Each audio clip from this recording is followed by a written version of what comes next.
Students, अब हम देखते हैं कि सुलिवन की पर्सनालिटी थ्योरी को इवेल्युएट किस अंदाज से किया गया है। इवेल्यूशन में बेसिकली देखा जाता है कि इस थ्योरी में कि थ्योरिस्ट ने क्या कंट्रीब्यूट किया है, उसके सिग्निफिकेंट कंट्रीब्यूशन क्या है और इसके साथ उस थ्योरी की लिमिटेशन क्या है, उसमें क्या फ्लॉज हैं। तो चलाएं देखते हैं सबसे पहले कंट्रीब्यूशन के सुलिवन का क्या एक सिग्निफिकेंट कंट्रीब्यूशन है पर्सनालिटी थ्योरी के हवाले से। इसमें एक पॉइंट है physical contact and pair relationships. Sullivan theory of personality development emphasizes the importance of physical contact between the infant and a mothering one. अब यहाँ पे देखें कि वो फिजिकल कांटेक्ट की बात करता है कि एक बच्चे का और मदर के दरमियान एक कांटेक्ट होता है और उस पर बहुत ज्यादा ये अहमियत देता है, उसे बहुत जोर देता है, क्योंकि मदर और चाइल्ड का जो फिजिकल कांटेक्ट, उनके दरमियान जो रिलेशनशिप है वो बहुत अहमियत रखता है, बड़ी इंपॉर्टेंस होती है। और वो रिलेशनशिप जितना, वो कांटेक्ट जितना स्टेबल होगा, जितना वो हेल्दी होगा, पॉजिटिव वे में वो चल रहा होगा, उतना ही बच्चे की साइकोलॉजिकल ग्रोथ जो है वो अच्छी होगी। His point of view stresses the role of empathetic non verbal communication in close child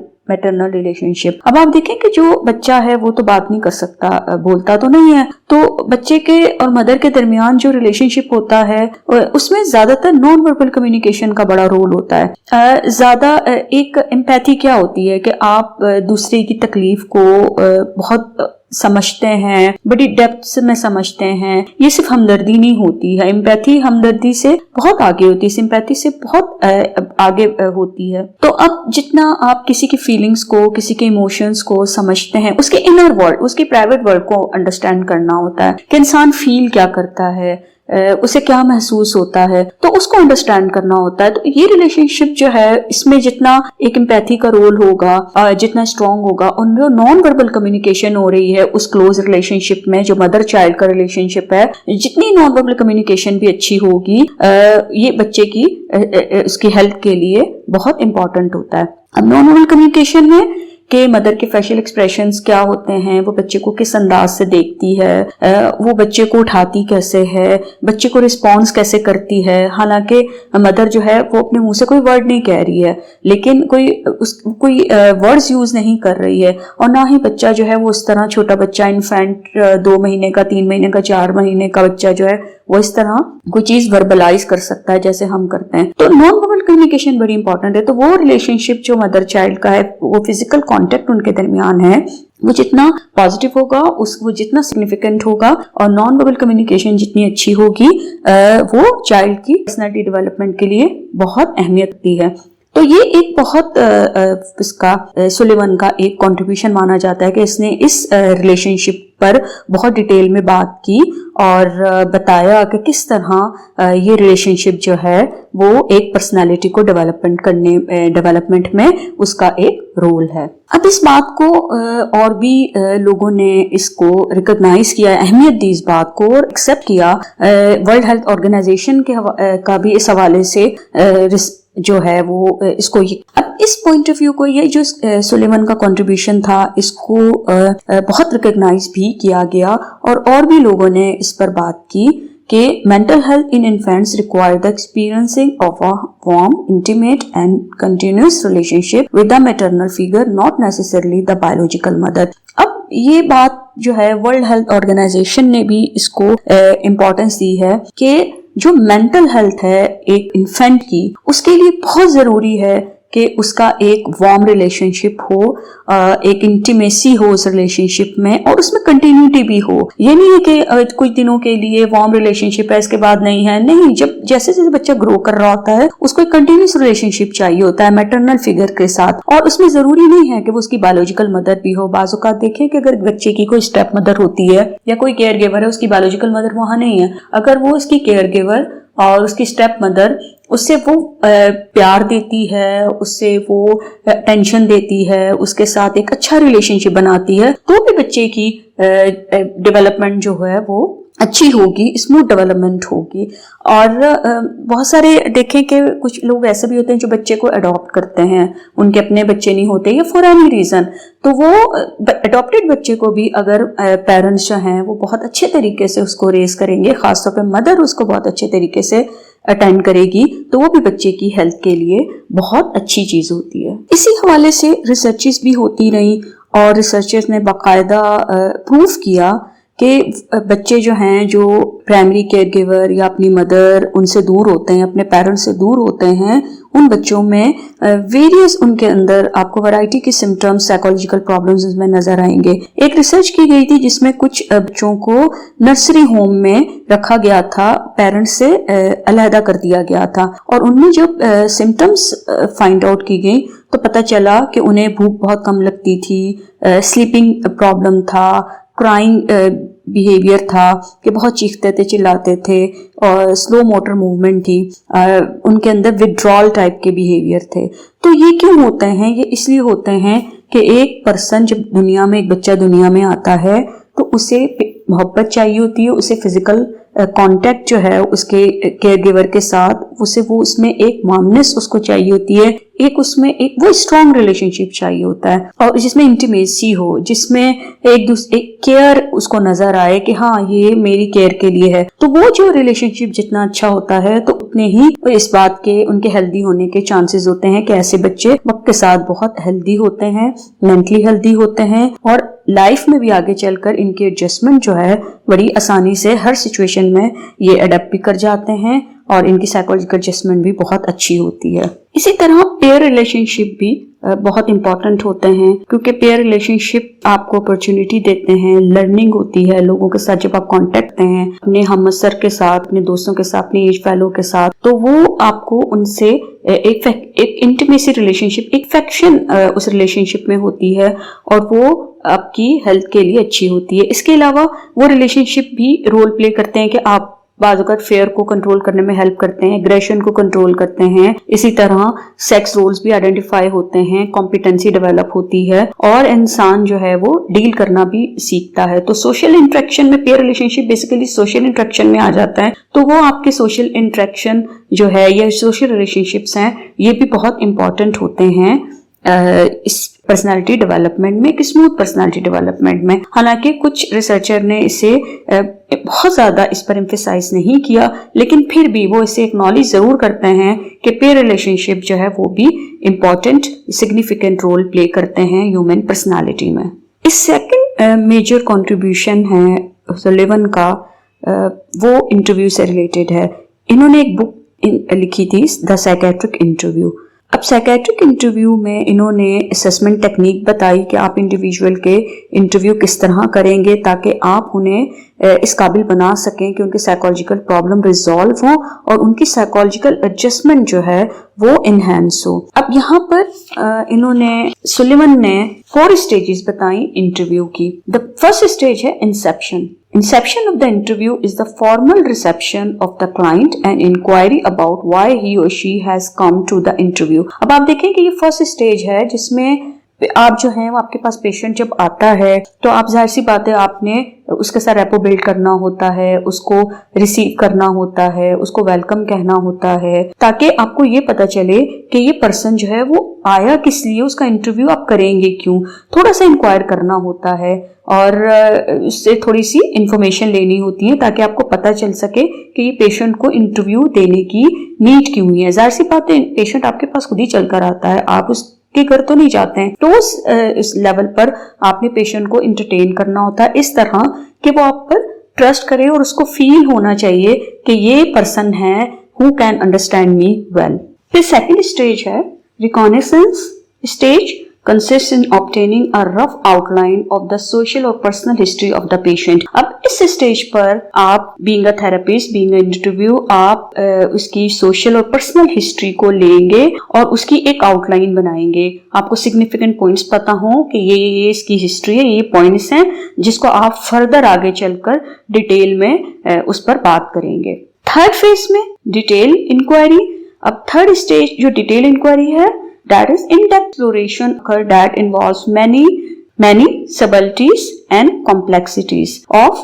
technique all employed in the interest of examining another person's life। अब यहाँ पर आप थर्ड फेज में जो आपने आउटलाइन पहले बनाई थी उस आउटलाइन को लेकर आप इन डेप्थ इंक्वायरी करेंगे, उन सिग्निफिकेंट पॉइंट को फर्दर आप एक्सप्लोर करेंगे और जितनी कोई डिफिकल्टी भी उसमें आ रही है तो उसको भी आप एक्सप्लोर करेंगे ताकि एक पर्सन की लाइफ को आप अंडरस्टैंड कर सकें। In the fourth phase, interruption signals that a particular interview session has come to an end, but other sessions are expected to occur. अब जब आपने डिटेल इंक्वायरी भी कर ली, उसकी पर्सनल हिस्ट्री को, उसकी सोशल हिस्ट्री को, उसकी लाइफ के हवाले से बहुत कुछ आपने जान लिया, तो यहाँ पर आप इस तरह के सिग्नल और इस तरह की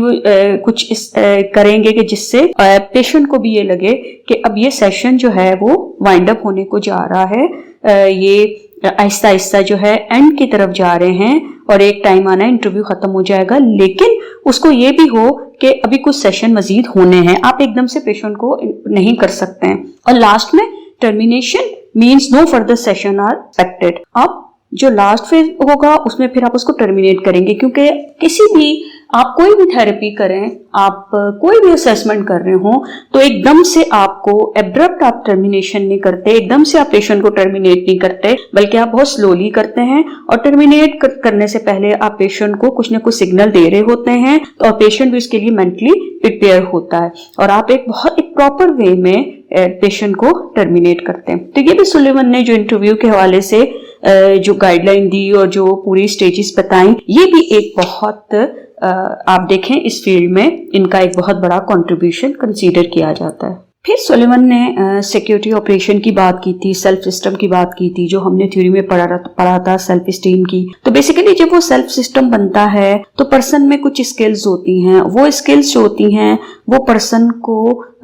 एक उसकी वेल बीइंग को मेंटेन करने में बहुत हेल्प करती हैं। जैसे सेल्फ स्टीम है, उसकी सेल्फ स्टीम बहुत अच्छी फॉर्म होती है। अगर उसके अंदर ये स्किल्स मौजूद नहीं हैं कि वो किसी भी फॉरबिडिंग जेस्चर्स हैं इनको वो अवॉइड कर सके या उनको वो प्रॉपर तरीके से मेंटेन कर सके, तो पर्सन के अंदर वो एक स्टेट ऑफ वेलबींग जो है वो उस तरह डेवलप नहीं होती और यही चीज आगे चलकर एंजाइटी में कन्वर्ट होना शुरू हो जाती है। फिर इसके साथ सुलेवन ने फोरसाइट की बात की, the capacity to look ahead in search of good experiences and in the interest of avoiding bad one. अब फोरसाइट में फिर पर्सन के अंदर ये एबिलिटी मौजूद होती है कि वो आगे की तरफ देखता है, अच्छे एक्सपीरियंसेस के हवाले से वो सोचता है और उसको सर्च करता है और वो बैड जो एक्सपीरियंसेस हैं या बैड कुछ चीजें हैं या उसमें उसका जो है वो उसको अवॉइड करने का इंटरेस्ट पड़ता है। Foresight is facilitated by looking constantly for sign of approval disapproval in others. तो ये चीजें भी फैसिलिटेट उस वक्त होती हैं कि जब पर्सन को दूसरों की तरफ से अप्रूवल डिसअप्रूवल के साइन मिलते हैं, कॉन्स्टेंटली मिलते हैं। तो आप देखें कि जब बच्चे की डेवलपमेंट होती है, अगर उसको प्रॉपर तरीके से केयर गिवर, उनके सिग्निफिकेंट जो रिलेशनशिप्स हैं, स्पेशली मदर हैं, केयर गिवर हैं, जब वो उसको प्रॉपर लेकर बच्चे को चलते हैं, उसमें इंटीमेसी और बैलेंस के साथ उसके साथ डील करते हैं और वो एक रिलेशनशिप एक स्ट्रॉन्ग रिलेशनशिप होता है, तो वहां पर उसकी पर्सनैलिटी डेवलपमेंट में उसकी सेल्फ स्टीम भी डेवलप हो रही है, तो उसका पूरा एक सेल्फ सिस्टम डेवलप हो रहा होता है जो उसके अंदर ऐसी एबिलिटीज भी डेवलप करता है कि वो आगे की तरफ बढ़ता है और कोशिश करता है कि ऐसी चीजों में, ऐसी एक्टिविटीज में भी इन्वॉल्व हो जिससे प्रोडक्टिविटी आप समझ लें कि एक पर्सन की बढ़ती है और इस तरह की चीजों को वो अवॉइड करे जिससे उसकी ग्रोथ जो है वो रुकने के चांसेस होते हैं या उसको लगता है कि वो उस तरह प्रोडक्टिव पर्सन नहीं है, तो वो चीजों को बड़े अच्छे तरीके से हैंडल कर सकता है। इसके अलावा सुलेवन ने एक और चीज डिस्कस की थी, notice change in the body that signal decrease और increase in the tension signifying anxiety. ये तो स्टूडेंट्स इनका जो सुलेवन का सिग्निफिकेंट कंट्रीब्यूशन था। अब कुछ हम इनकी थ्योरी पर जो ऑब्जेक्शंस हैं और जो फ्लॉज हैं, जो लिमिटेशन हैं, हम उन पर बात करते हैं। सुलेवन जो है वो बेसिकली फॉर्मल साइंस को इतनी इम्पोर्टेंस नहीं देते, इतनी वैल्यू नहीं देते हैं और ये क्लिनिशियन थे, थ्योरिस्ट थे, साइंटिस्ट तो नहीं थे। तो इन्होंने ज़्यादा